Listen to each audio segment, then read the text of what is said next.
Hey there. Welcome to week two, episode two of Unruly by Nature. And today we're going to talk about don't know what. We're just going Whatever to comes have up. Let's a see. we're going to have a word salad exploration and it's going to be fantastic. But we do every something every week. And we bring in aromatics and Mother Nature into our studios. We live far away from one another, and it's a fun way to connect us through essential oils and aromatics. So today I have Greenland moss, also known as ledum.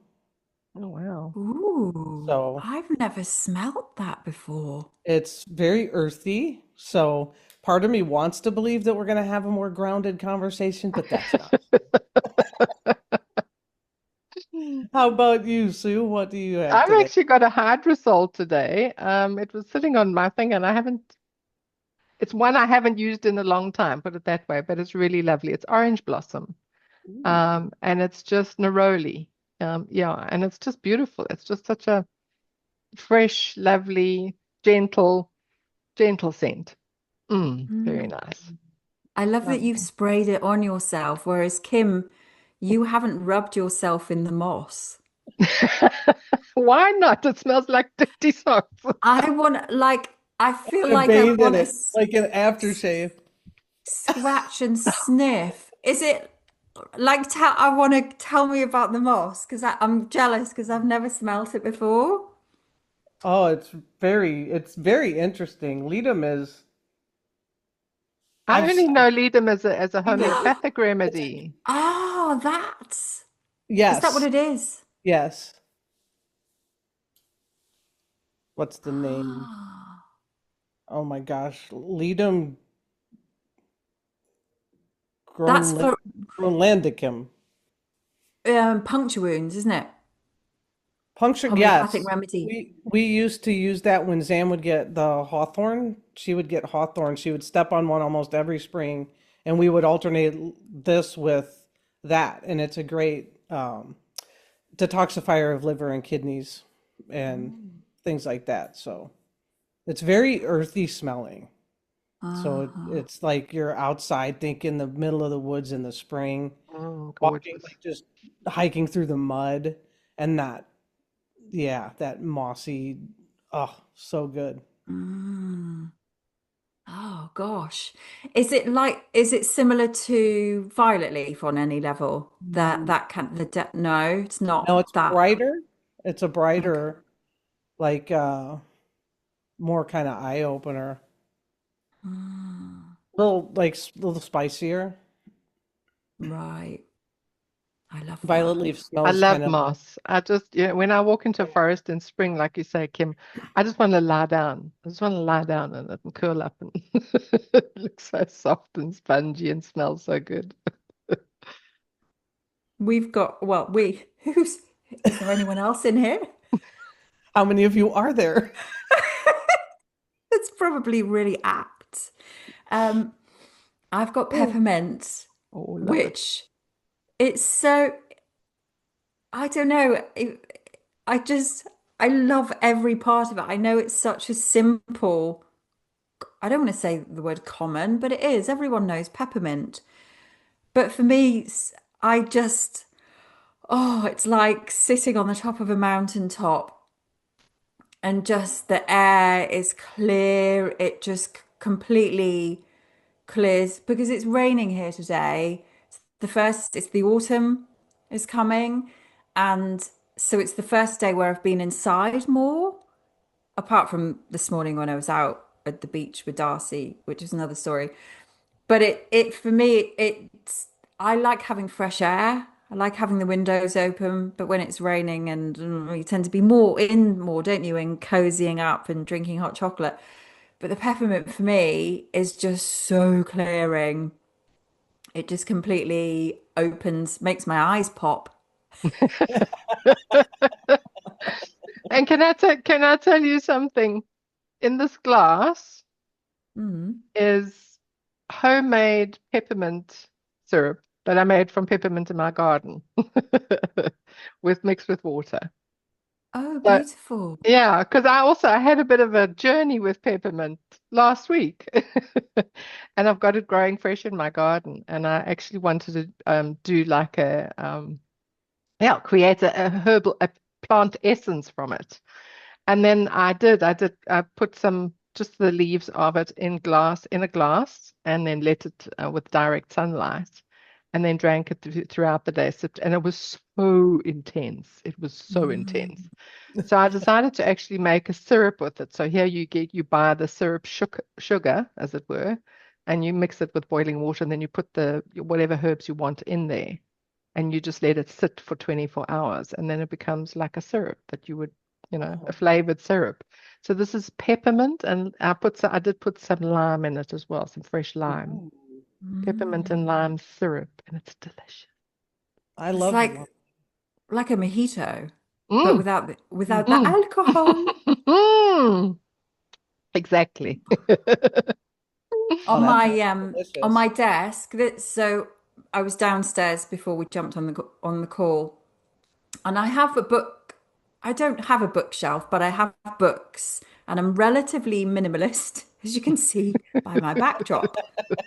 I'm really minimalist, but I do like books, and I've got them all in one room, kind of piled up. But every so often, I'll grab a couple of books and I'll take them into a different room, maybe the lounge or into my office, and I don't ever read these books, but I just move them into different parts of the house. But not this morning, just now, I picked up this one, which is called Plants That Speak, Souls That Sing by Faye Johnson. Have you heard Mhm. of it? Yes, yes. Yes. Ah, maybe I mentioned it on the course, but it's one of those books that I've picked up just the odd page, and she talks about journeying with plants.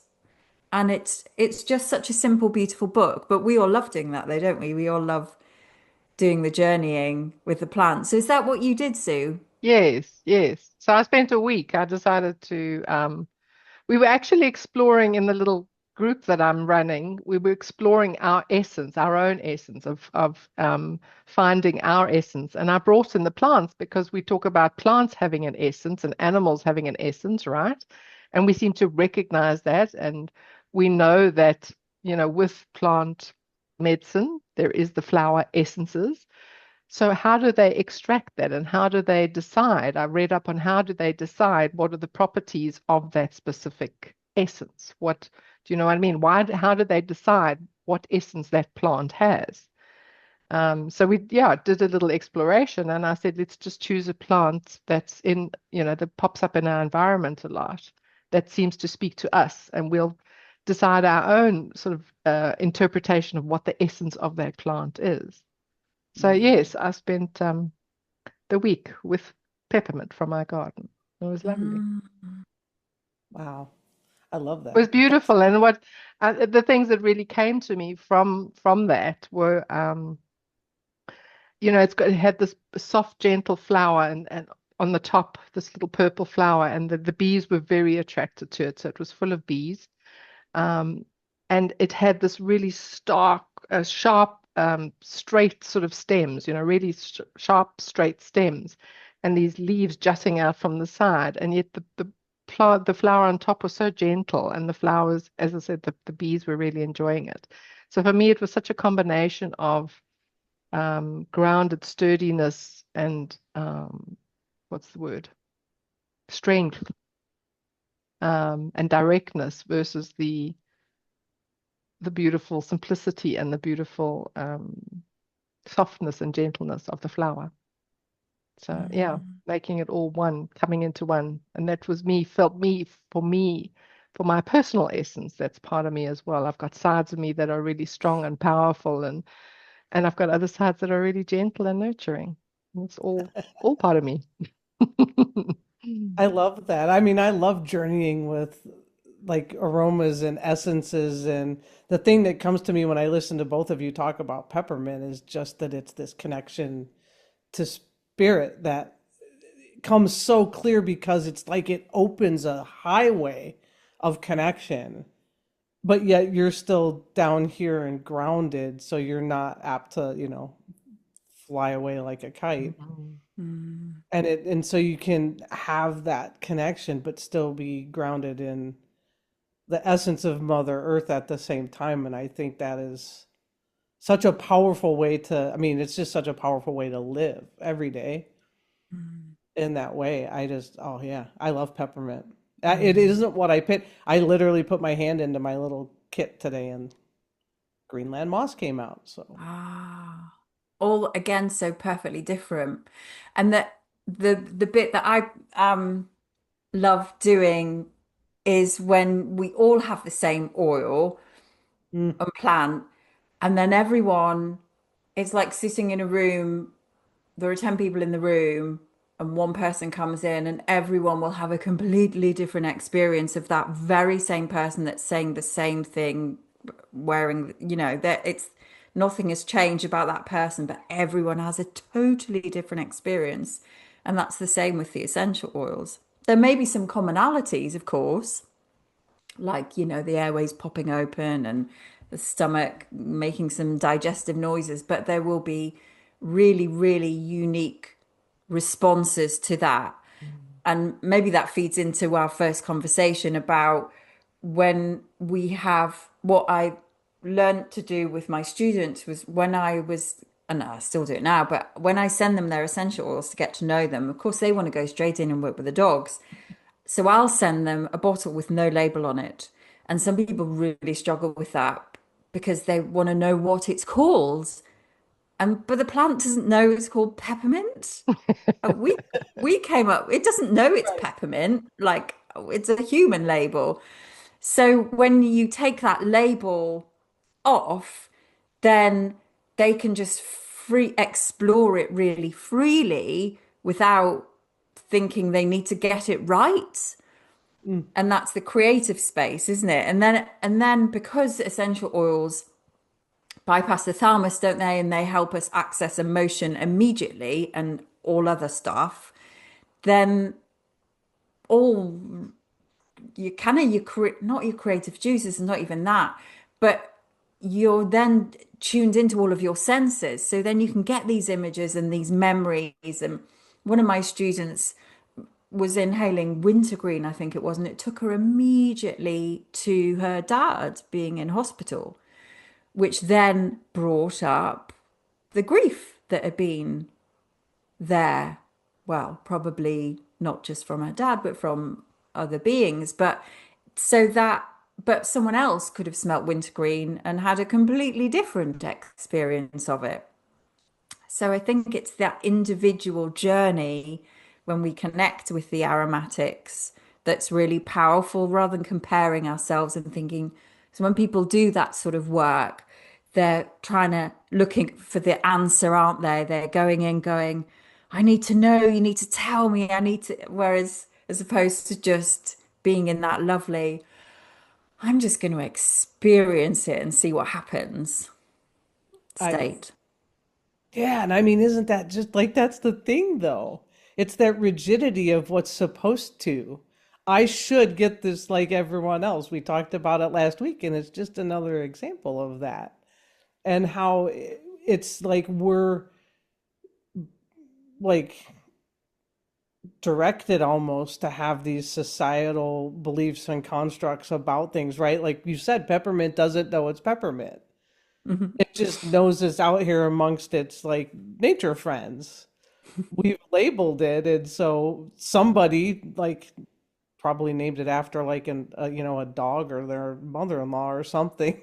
It's like we don't know how it got the label, but it's just I mean I love this conversation because in a way it's a conversation towards freedom and the freedom of expression to smell how it is for you. What comes into your mind? Because it's always perfect. And I just love that. I mean, I think maybe we next episode we bring the same oil.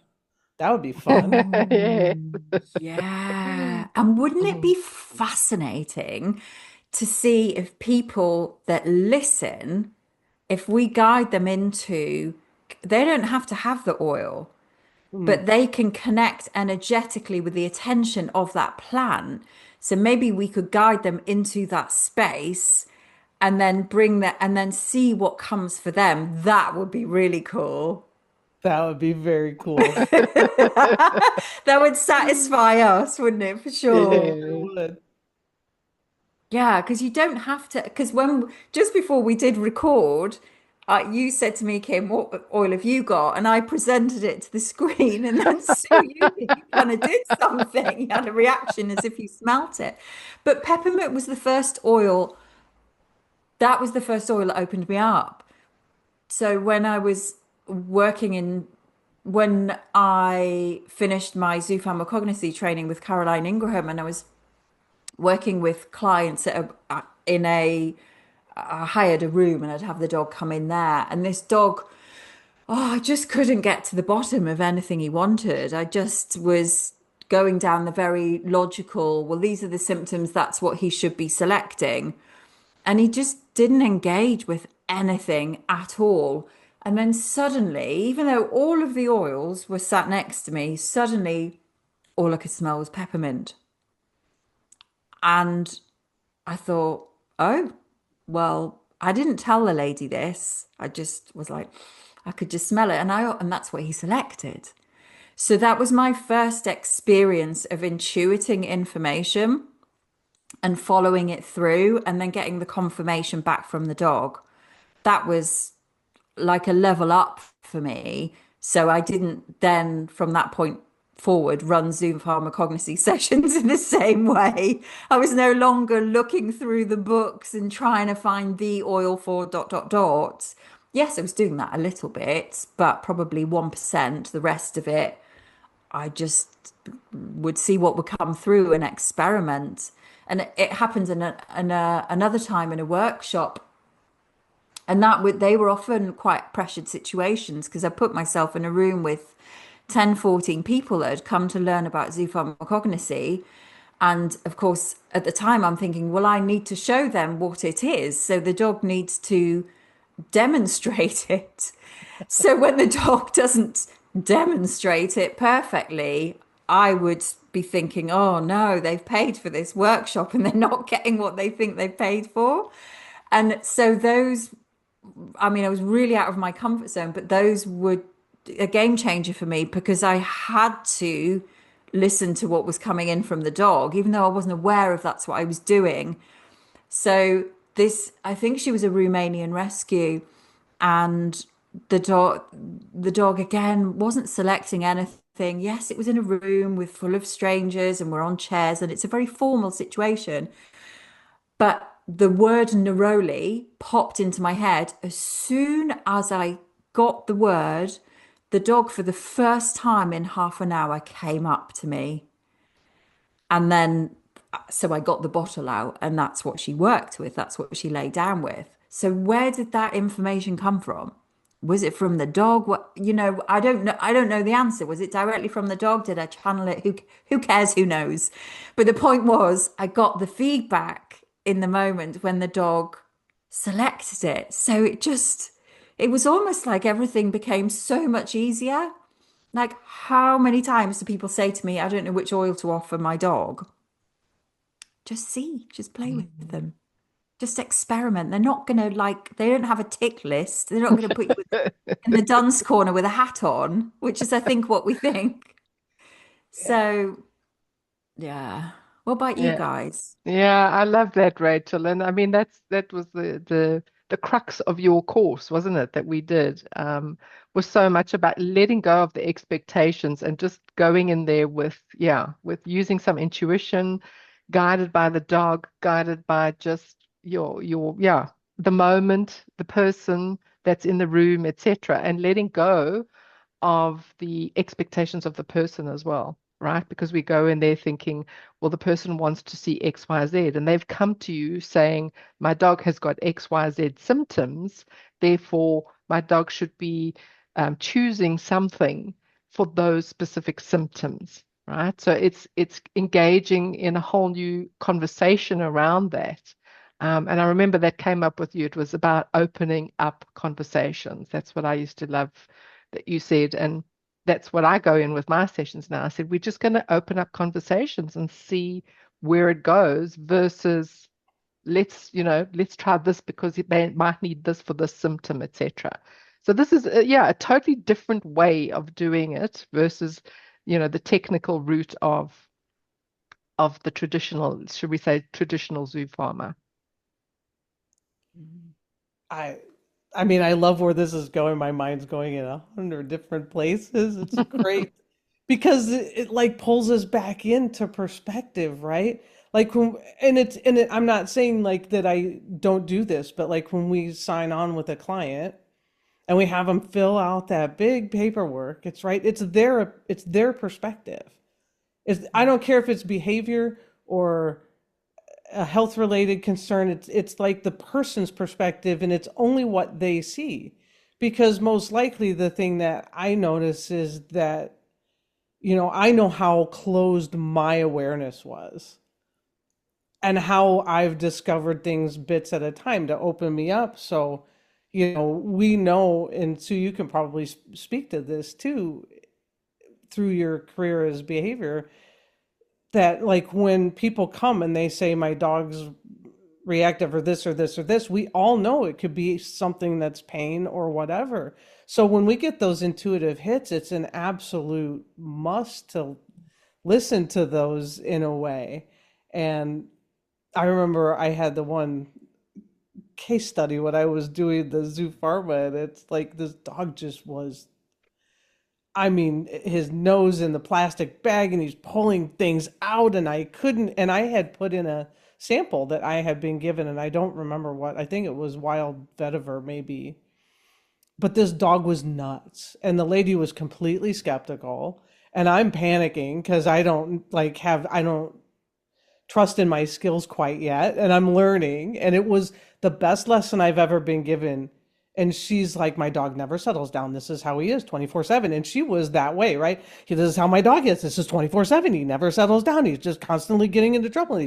I mean, there was no breaths happening. And I pulled out this wild vetiver, and all I did was open the cap, and the dog lay down and fell asleep. I vacuumed up the room that I was renting. The dog's out like a light, and the lady's like, she never came back. Maybe she didn't like it. It was no, she did because she was a behavior trainer. So she hated it because she hadn't been able to like find anything, but the dog just needed everyone to take a chill. And I had to, right? It was a big lesson about the energy that I bring into a session. And so I had to find my way into how to be grounded, because I can be a not grounded person. I can like go full like nutball, like at times just excited usually, but I mean, so it's like, how do you bring yourself into this space that it seems like lifetimes ago. But I'm sure, Sue, that you've seen it a million times with clients that bring dogs that they say is this, but it's really something. And So that, how did you like open yourself up? yeah. So definitely. And I was just saying to Rachel, actually something that I wanted to chat about today was because Charlie had come up. So Charlie is a very shall we say, demanding dog. So, like you say, you go into very often I get called out for behavior. My dog is demanding. They are controlling. They never stop controlling me. They're constantly demanding my attention, and they can't settle. So, that's a very common thing that you kind of called out for, right? And I had to have a good giggle about it because I thought about my dog Charlie. Layla is very undemanding as far as it goes. Charlie will start in the morning. He starts when I get up in the morning. The first thing he wants to do is start licking me from head to toe. He wants to lick me, and I don't Oh, like being licked. But I oh, understand that it's very sweet and very endearing that he wants to wake me up. So I kind of just stick my foot out the corner and he licks until I just can't take it anymore. And then I say, stop, stop, stop, enough, enough, enough. And then it goes on for breakfast. Like he'll say, it's breakfast time, and he'll come up to me and he shoves his whole body against me, and it looks like he's demanding my attention to be cuddled or petted or whatever. But what he really does is I sort of pet him for 2 minutes, and then he walks off just out of my reach. And then he looks back, and then he looks back, and then he stares at me. And then I said, well, what do you want? And then the moment I move on my chair, he runs to the kitchen, right? So like, yes, it's breakfast time. So you know, and you could so easily say this dog is demanding because he'll do that. And I'll say, not right now. It's like, he'll start this like an hour before mealtime. And he will start his things. And then and then he does the border collie stare at the door. He stands at the door and he just stares at you, and you just feel this energy coming towards you. Like, We're laughing because it's not our dog. it's intense. It's hugely intense. And this is a typical another one that he does is where I get up and I walk to go and do something, and he comes and he stands in front of me. He blocks me. He just stands dead in front of me and he doesn't move. And I'm like, get up my way. I'm trying to get to this room or that room or trying to do something. And he's just like, looks back as like these puppy dog eyes, like, oh. And I'm like, that kind of behavior, so often the perspective of the person is that my dog's controlling me. He's doesn't, constantly seeking my attention. All of those, those labels that they would give. And they straight away say, well, we don't give our dogs what they want in the moment, because that teaches them that they're going to be like brats. They can't have everything they want, because then they become the boss in the house. They become dominant. And this is such a human thing. It's such a human perspective. And when I looked at it and I thought, okay, let me look at it from Charlie's point of view, right? What might be going on there? So yes, there's some breed specifics going in there. He's got his border collie stare, and he likes to herd me and control my movements because it's fun. It's fun. And the other thing is he is freaking creative in the way he gets my attention. He comes up with all sorts of things to get my attention, and he doesn't let up. He's so persistent. He doesn't take no for an answer. And if I were to put that advice on that trainer advice, like don't give him what he wants, believe me, his behavior would intensify, because he's desperately he's going to carry on finding ways to get his message across. He's not going to give up and lie down like another dog might. So it's this whole perspective shift, and now it's so funny because he also, people might say he's very impatient. Well, I think he's got the patience of a saint, because he'll come and he'll ask me, can we have dinner now? And I'll say, no, my thing is always say 5 minutes, give me 5 minutes. And then he sighs and he lies down, and 5 minutes later, he'll be back again saying, is it dinner time now? And I'll say, nope. 5 minutes, and he'll go and lie down, and 5 minutes later he'll be back again. He's incredibly patient, incredibly, I think, creative in his ways and persistent. So yeah, that's just a shifting perspective there, Kim. So many people will come in thinking the dog is doing something from a human's perspective, which is usually, something wrong in their perspective. But look at it from the dog's perspective. It could be 1,000 other things. But if you know your dog, it's for him, it's just that's who he is. It's not going to change. It's not something I'm going to try and change either, right? It's just that's our relationship. And sometimes I really do get annoyed. Sometimes I say this, you're a pain in the ass, Charlie. And he wags his tail and says, yay, I got my message across. So yeah, that's my bit on perspective today. Who's going to take it from there? That's so funny. I'm looking at Kim going, is Kim going? I mean, we have Django, who's a little bit the same, but like he would never bark to go out when we adopted him. And so we put a cowbell on the door to ring, and it's now become his butler bell. So it's the same thing, and we fell for it for, I mean, it used to annoy us, and then we started, like, it turned into a game, and he's 12 now, so it's just as I've shifted and, like, relaxed in my rigidity around my life, so has he, because now it's like he rings it for food, he rings it to go out, he rings it, and he was not like the easiest dog to, like, potty train to go outside. And so he would ring the bell and go out and do nothing. He would ring the bell and go out and do nothing. He would, but he likes ringing it. So he'll just walk by it and he'll give it a nose, and it doesn't mean anything. And so it's like it's like almost like, he's the church, like he's like the cathedral bell that you hear when you're, like, in Italy. It's dinner time. It's time to go sit on the couch. It's time for you to do dishes. It's like he's just always giving us these indications, and, like, thank you, or not, he'll know that he's just getting under our skin, because he'll ring it, and then you look at him, he looks at you, like, from the top of his head, and then he just goes, and it's almost creepy. But then it's like, we don't believe you. And so it's become like, now it's a game, and it's a fun game. Like the licking, I guess, when he wakes you up licking, it's like they just know how. And to me, it's like, I almost look at it like, how we play hide and seek, or maybe we play like a sniff game in the woods, like, find the scent or whatever. I almost think that sometimes they're creating imaginative games for us. That's what That's it cool. feels like. And it's like they want us to play with them, and it's an invitation, depending on how we choose to see it.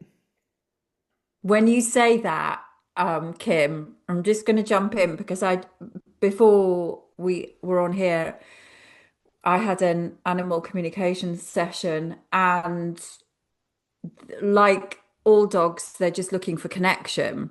So sometimes their behavior is really loud because that's what they've learned to do. That's their way as a different species to get our attention, and that works every time. Oh, I've lost my thread. That's hilarious. Where was it going with You were that? talking about the client that you just had, an animal communication session you just had before you jumped Yeah. on. And then I went off on a tangent. I've completely lost my thread. We were talking about bell ringing and Bell ringing and licking and oh yes, exchange. That was it. Thanks. Thanks, ladies. That's why I need you here to bring me back. And yeah, so anyway, the dog would do certain things to get a reaction from her. And so when you were talking, Kim, I just got this image of, how sometimes in your relationship, and I think maybe more with women, we're quite good at kind of keeping it under wraps, aren't we? We're quite good at controlling our irritation, frustration, anger, whatever it is. And I know that my partner and I are quite similar in nature. And I know if I'm starting to feel irritated or irritable, and it used to be unconscious, but now I'm aware of it, I'll poke the bear a little bit. And then Kim's like, yeah, me too. Then that gets a reaction. And then it's like a release from them. And then you feel the release too.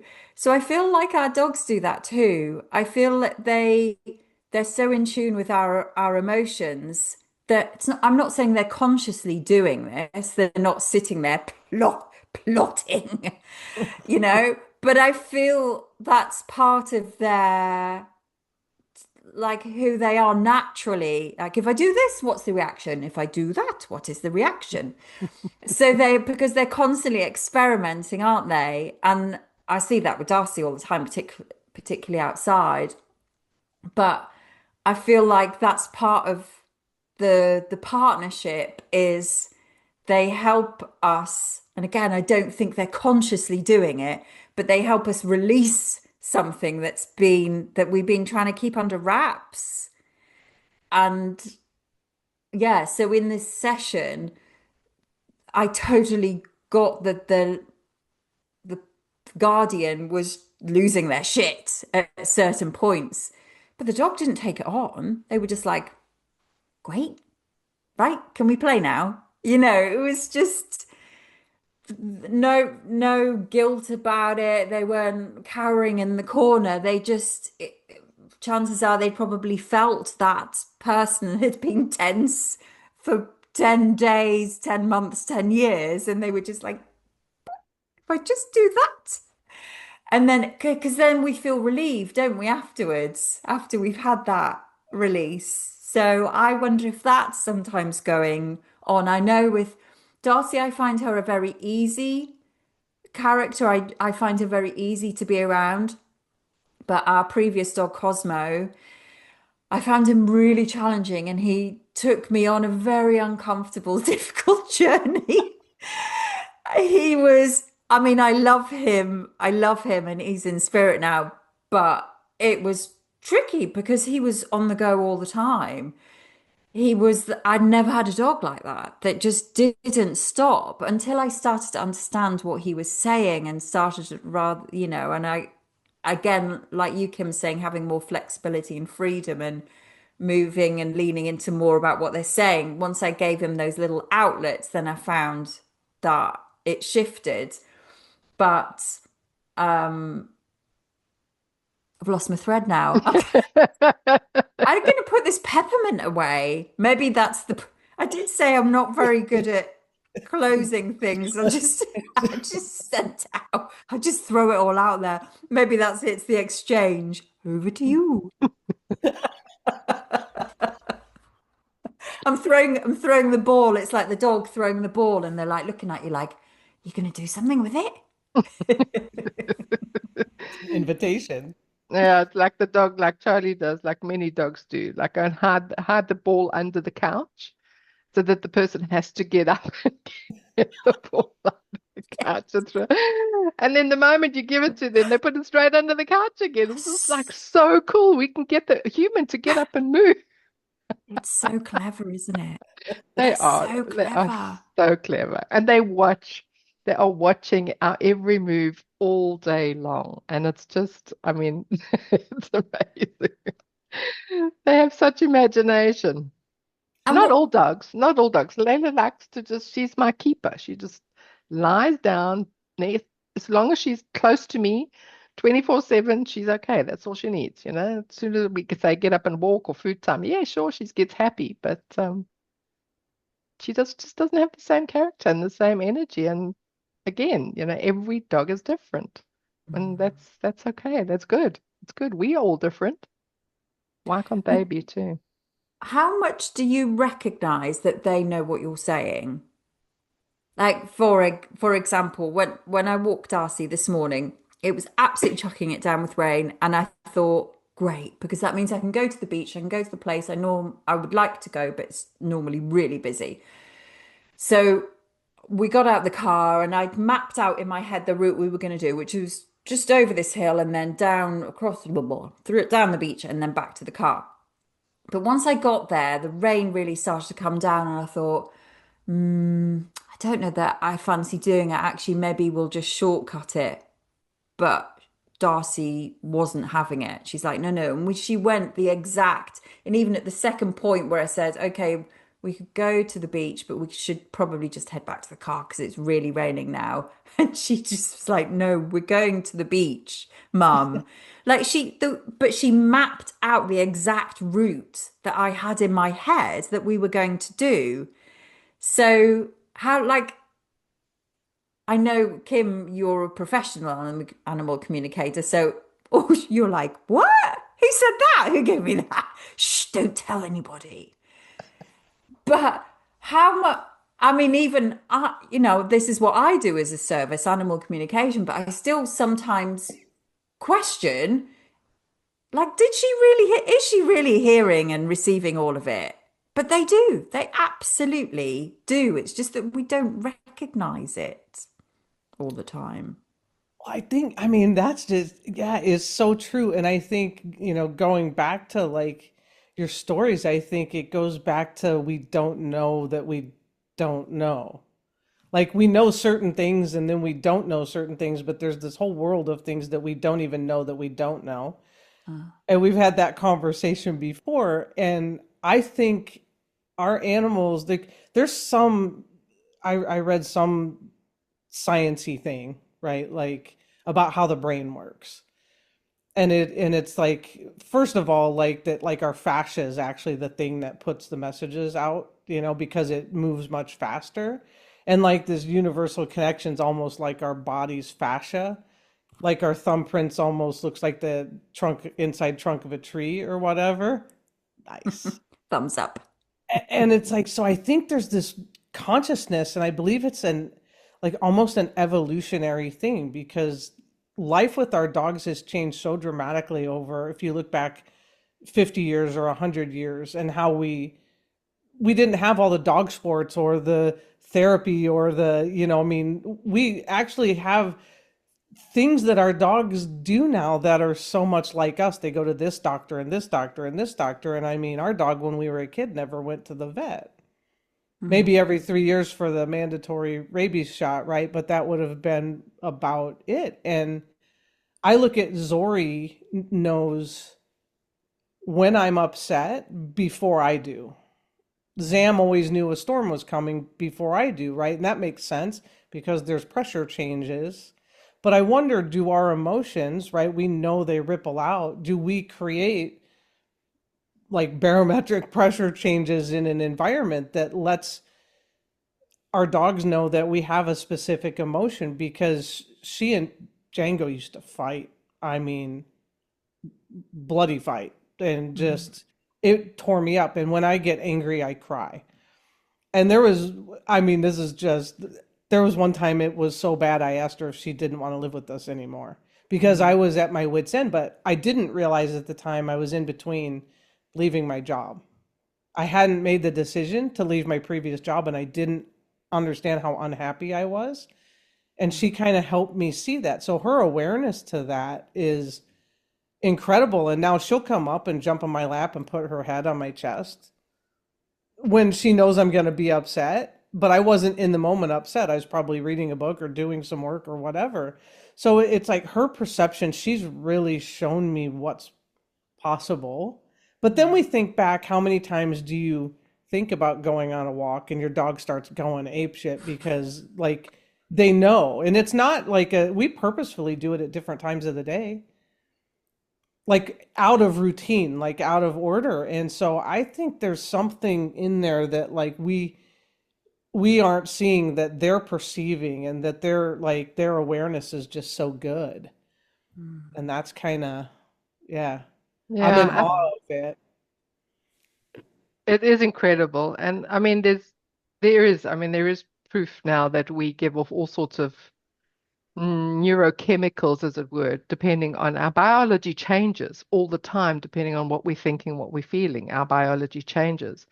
And it just dawned on me that of course our dogs would develop and continue to evolve this ability to read us because they rely on us for everything, right? They live in environments in our houses and our routines and our world that they rely on reading their person in order to keep themselves safe, to get what they need, to have their needs met, basically, right?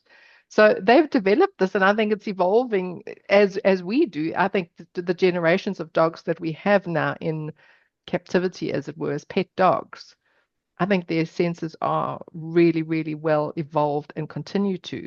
And they have got a hyper sense. And like you said, Kim, even if you think of something, the dog might do it.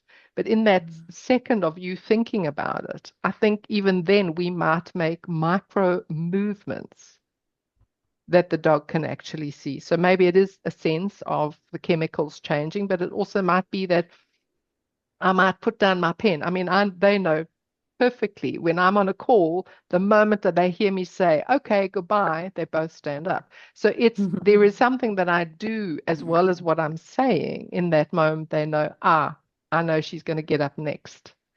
And so if we think of going for a walk, we might start to say, okay, we're going to go for a walk soon. So I put my pen down or click something to turn something off or whatever it is. It's a micro movement that we're not even aware of, probably, that they can, I think that they are fully aware of. Like I said, I think my dogs are watching me 24/7.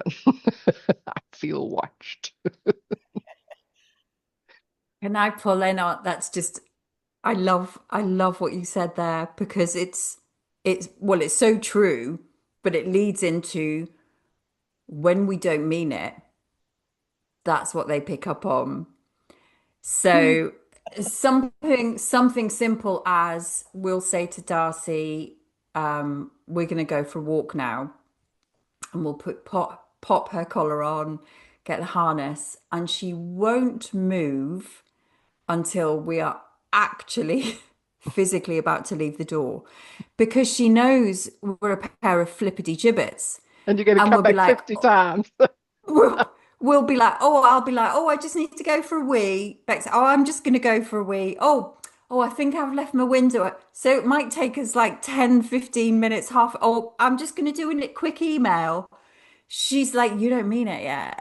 Yeah. So she will sit and wait until, but that's one example. But I think another example is when people say things like, I don't want my dog on the bed. Or sorry, let me think of another one. Yeah, let's go with that one. I don't want my dog on the bed. You're in a couple, and the one person's saying, I don't want my dog on the bed.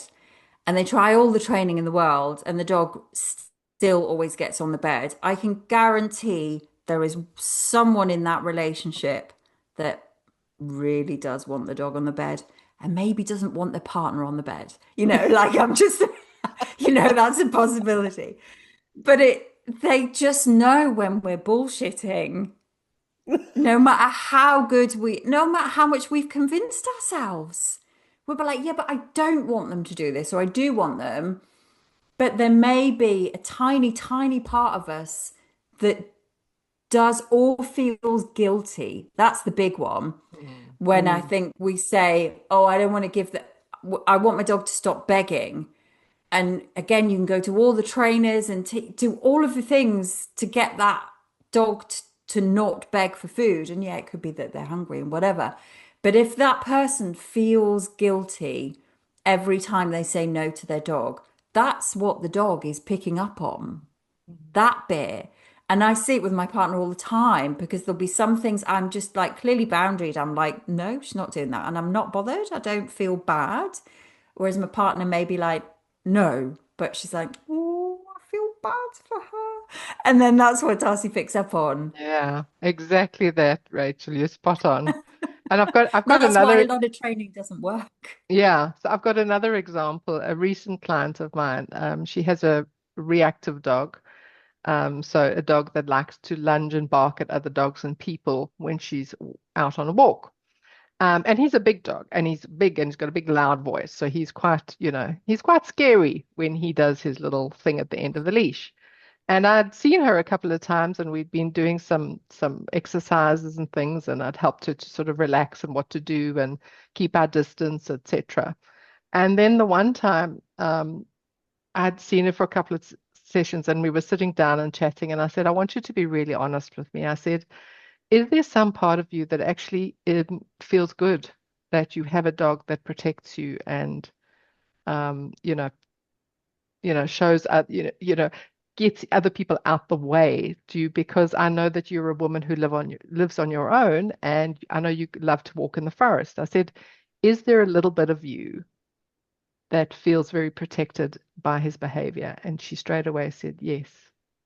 Mm. And it's exactly that. Like I said, it's that the dog's picking up. So she doesn't want the dog to do it in certain circumstances, but overall, Mm. she feels really confident and safe when she's walking her dog, because he gives her that sense of safety that nobody's going to come near me. Mm. And that's really difficult, because how do if the dog's picking up one thing and thinking that he's really just doing his best and doing his job, versus the person who, sorry, and on the other side, he's getting this real conflict, because in some situations he's not allowed to do it, and in other situations she really wants him to do it.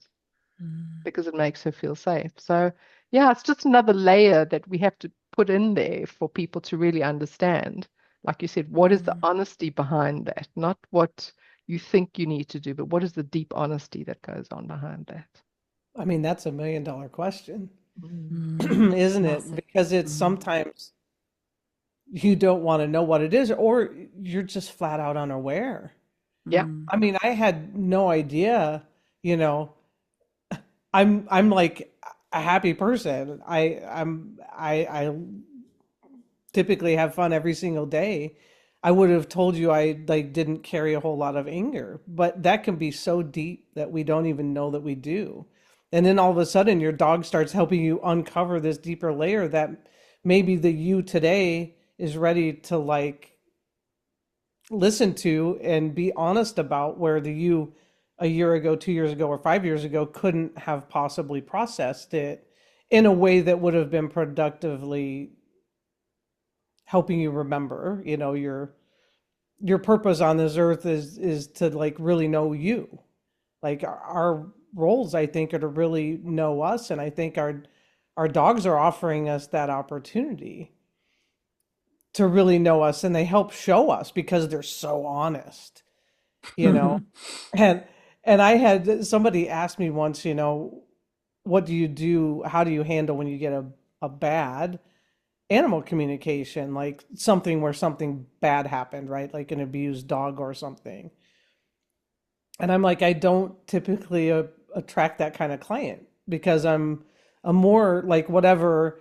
I just see that like the dogs are generally so grounded in who they are and they're in their individuality, and they understand, and they just bring in their challenges and they get it. And like we're trying to understand it. We somehow, and I don't know, I'm, only in this earth now, but I don't know when we like lost the ability to feel emotion, besides euphoria or joy or happiness. Like, how is it deemed not okay to be sad or grieving or devastated or angry? I mean, those are human emotions, yet we hide them, where our dogs just, I mean, if Zori gets mad at Django, it's not always about me. They're having their own experience. Sometimes he pisses her off, and that's their thing. I mean, and we just stay out of it. So, and I love this talk about micro movements and everything else. And, and then I want to bring in like heart math, because like we definitely have connections with people that are far away, and we feel right. We think of someone, and then you call them, and it's like, oh my gosh, I'm so happy you called. Like this and this and this happened, and I really needed. I can't believe you called, right? And I think it's an attunement to listening, and like not trusting, but believing that like when we get this intuitive hit, there's something. I had a bizarre, it was beautiful um, moment. I took a walk the other day, and there's just a bird dropped all its feathers, like probably a hawk, dropped its feathers across our field. So I picked up several of them, were beautiful, and I brought them in. And the minute I walked in the house, I smelled cigarette smoke. And it's like I knew in a minute it was my dad was here. And it was just like so comforting on some level. I just was taking a beautiful walk with Zori out in the fields and picked up these feathers, but he was just like, hey, I'm here.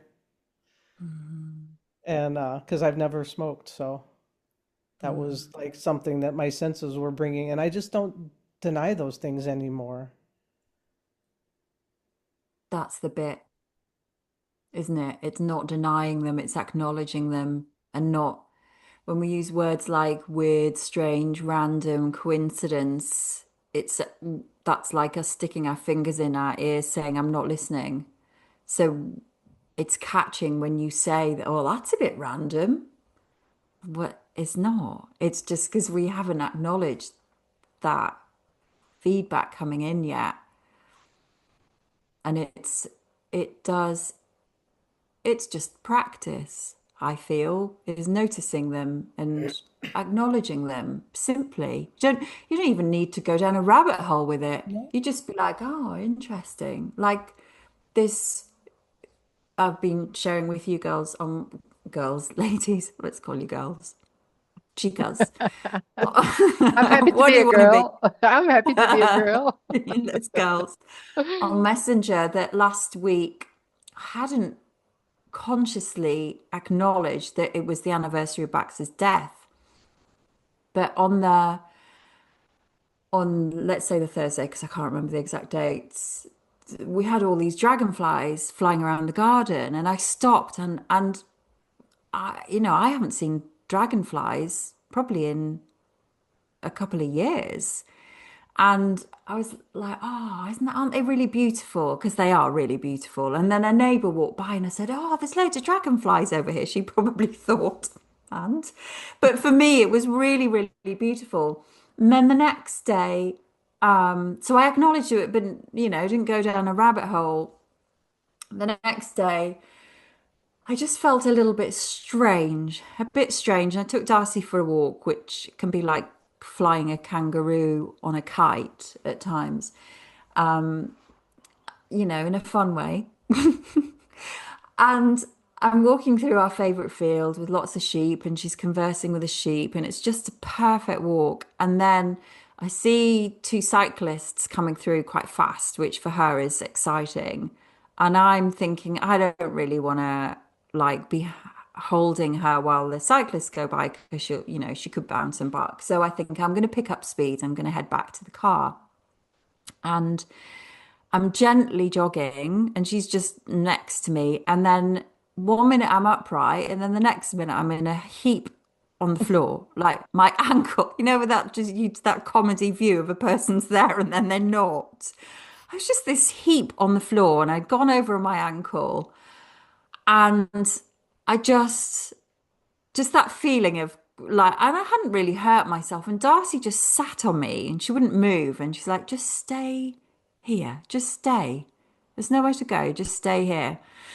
And then I got home, and then you'd sent your playlist, Kim, and this one song came on, and I absolutely sobbed. I think it was the Pink song. I can't remember the name of it. It was about being the person in heaven. Will there be a bar there? I mean, Mm. Baxter didn't drink, as far as I'm aware, but the song spoke to my soul, and I literally hit the floor at home, and I thought, and then I went onto Facebook and anniversary of Bax's death. So I wasn't aware of it consciously, but it was, of course, an anniversary can bring back if there's any level of sadness sitting there, and it may not have been about Baxter. That was the catalyst. There's a crazy load of stuff going on in the world at the minute. But whatever it was, the dragonflies, the cyclists, Darcy sitting on me, I had to stop and sit with that, very uncomfortable. And I went downstairs and my partner was going out for the afternoon, and she's looking at me, and this isn't normal for me. I was just like, oh, absolutely. My face was a mess. And she could have said, oh, look at that pretty way. And I went, oh, just anything. And I just needed to do it. And then all afternoon, I was really quiet, really, really quiet, and just let that play out. But it's not dismissing it, it's acknowledging every moment. But it's hard to do when you have a busy life. Mm. And maybe that's why our dogs are being stubborn or loud or whatever it is. I mean, Darcy sitting on me, someone else may have thought, oh, she's being dominant, or, she's not wanting to go home. But it really felt like she was, let's just stop and feel it. Yeah. Yeah, I think you're spot on there, Rachel. Our dogs really help us to come back, out of our busy lives and actually just yeah, stop and smell the roses. Stop and just be. Stop and be present, right? Mm. They're so good at that. Um, yeah, I'm And not. the whole time we're trying to change them and control them, we're missing that Mhm. Mm, crazy wisdom that's there to be like, let's just do this. Let's play for a bit. Let's be present. Because I'm 50 now and I don't know where life is going. Like it's gone so quickly. But now we've got Darcy. She's such a play monkey. I yeah, there are things that she does that challenge me, like, bouncing around and like crazy, just being a crazy dog. But the richness that is there when I stop doing the distractions and the things and the business and the work and the blah, blah, blah, human stuff, and I'm with her, like just tugging a sock or, watching her dig up a bamboo or rolling in a ball of wool. It's though that like and if we could do more of that, which is what the essential oils do, we're then more perceptive, we're more aware, we're more open. present, we We're open open. Mm, open. Open's a great word. I love that. I mean, I love your story, Rachel, about the dog sitting on you because it is something, that we hear from someone. And the thing is, all these things that we learn, we just have to take the bits that fit us. But our dogs are always helping us. They're always helping us. And I mean, I now I lost you took my thread. But I mean, they're always helping us. And my mom was up for the weekend visiting, and she was having a wee or something before she took off in the car, and I just like Zori came over to me and she's just staring at me, and I ended up on the floor rolling around and was just imitating her, and we were playing on the floor, and my mom comes down and she couldn't find me, and I we both popped our heads up at the same time. And she looked at me, I think she thought I was crazy. And I'm like, oh, That's brilliant. we were just having a play. And it doesn't, and that's the thing, right? Like, even if we can take like a few minutes from our busy life, Mm. I mean, and play or just sit and just, you know, you don't have to do anything. Just take a breath and enjoy. And I think you see our dogs do that all the time Mm. when they feel safe and they're in their place and they just are happy, and I could watch them all day long. yeah, isn't it the best when you're sitting out in the garden and you watch them and you just see the little nose going and the ear twitching and the deep sigh and I just Mm. could watch that all day. It's the best Mm. TV. It's just watching them taking in their environment and sometimes they respond to it, sometimes they don't, but they're there, they're present and they're just doing their thing in that moment and responding to whatever arises in that moment. Imagine living like that. What a way. Cool. There's a lady that we all know, Caroline. She's a zoopharmacognosy practitioner. And when you were talking then, Kim or Sue, I can't remember, what were you both talking at the same time?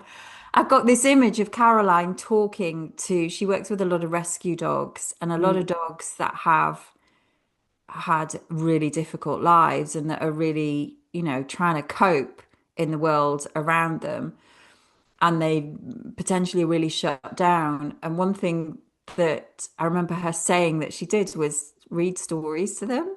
mm, Mm, And it may sound silly, but like Darcy watches movies with us. mm-hmm. Like they take in so much information from even us reading a story. It's a nurturing thing, isn't it? Like the inflection of your voice and how that person feels when they're reading a story. That can be such a simple, we're often in a rush to take the dogs that are in those traumatic situations and try and expose them to the world and get them confident again. But actually, often what they need is not. not to do anything, is just someone to be with them. And that's when the oils are great too. Is just for someone to open a book and say, like, I'm going to read you some lines from this, or have a look at this, or have a smell of this. And, they just want someone to sit with them and be with them, feel them, and then watch what they're watching. Even if they're sat cowering in the corner of a room, if they'll allow you, sit and feel what they're feeling without feeling sorry for them or trying to change their experience. You're just sitting with them and saying, I get it. It's shit right now. You're really terrified. You're really scared, and I really get it. And I'm here for you. And that's it. That sometimes is it. I don't know where I'm going with this story, but I felt it really needed telling. Maybe there are some people that have dogs that have got a huge amount of fear, and their lives feel really small, and they look at other people and think, oh wow, they're doing, they go on social media and they've got people with dogs with backpacks and they're jumping out of aeroplanes and their dog's sat in a corner shaking. But that's okay, that's where they are, because that's part of their journey. And sometimes we have to make life really, really small and bring in what richness they can take at that time, what medicine they need. So I guess I was just thinking that for people that are listening to this, that I think even if you have a dog that is confident and gregarious, there may be a point when suddenly they're injured. And then that can be like, oh no, like we've gone from this life of having everything to now suddenly they're on rest and their legs in a. It's the really simple little things that our dogs not even ask of us, but we can do for them. Yeah, I think that's such a powerful thing, Rachel, is like you said, just being with them, just learning to just be with them. We don't have to entertain them, we don't have to do things with them all the time. Sometimes it's just simply being in their presence, like you said, and just acknowledging them. But that Mm. also leads me to something that's so, so difficult for us as humans, is to see our dogs in some kind of discomfort, like in fear or pain or whatever, and not be wanting to, instead of, like you said, just sit there and say, I get it, you're in pain and this discomfort, I get that, and I'm here for you. We want to go in there and fix it. We want to take the pain away. We want to take their suffering away because we can't stand to see them. We attach so much, we attach ourselves to the emotion that we believe that they're experiencing, um, that actually prevents that animal from actually having their own experience, because we wanting to go in there and change it, and to do anything we can to what we believe is to stop the animal from suffering, but it's also our own suffering that we're trying to avoid, isn't it? And it's a Mm. hard one. It's not an easy Yeah. thing to do, especially as many people who have animals in their lives are very empathetic themselves, and easily tap into the emotions of others. Um, yeah, so I just wanted to bring that up as well, because I know it's not easy for some people to Mm-mm. see their dog in a fearful state or pain or whatever it is, and not wanting to jump in and do something about it and fix it and change it, which puts a lot of Mm. pressure on the situation too. Mm. Mm. And again, that's where I suppose the oils and the botanicals are just such a, for me, it's like a third party coming in, um, to just break that all down, doesn't it? They just know how to just come in and weave their magic and somehow bring some kind of support or some kind of um, stability to the situation sometimes, or a release if Mm. needed. A release if needed. Mm. Mm. Definitely. Which means we've come full circle, right? Back to the plants. Yeah. We have. Boom. Boom. I Booyakasha. mean, in that last bit, like, just it stands on its own, Sue. It really Mm. does. Like, just a few seconds of silence. Mm. Mm. sniff. Oh, wouldn't it be cool if we could pass them around? Here we So go. I like that would be really, oh, I don't know where my screen is. There it is. That'd be there. Oh, Ah, ladies, I think this is a wrap. I think it's I beautiful. think it's I a think wrap. we've come full circle again. As you said, the plants have brought us full circle. Um, Yeah, I think it's a wrap for this time. What do you say, girls? I think that's a perfect Good. ending. Yeah. Thank you, ladies. You've Thank graduated from girls to ladies. Wow. Thanks, Oh, Rachel. All in 5 minutes? you've evolved. What did That I was do? quick.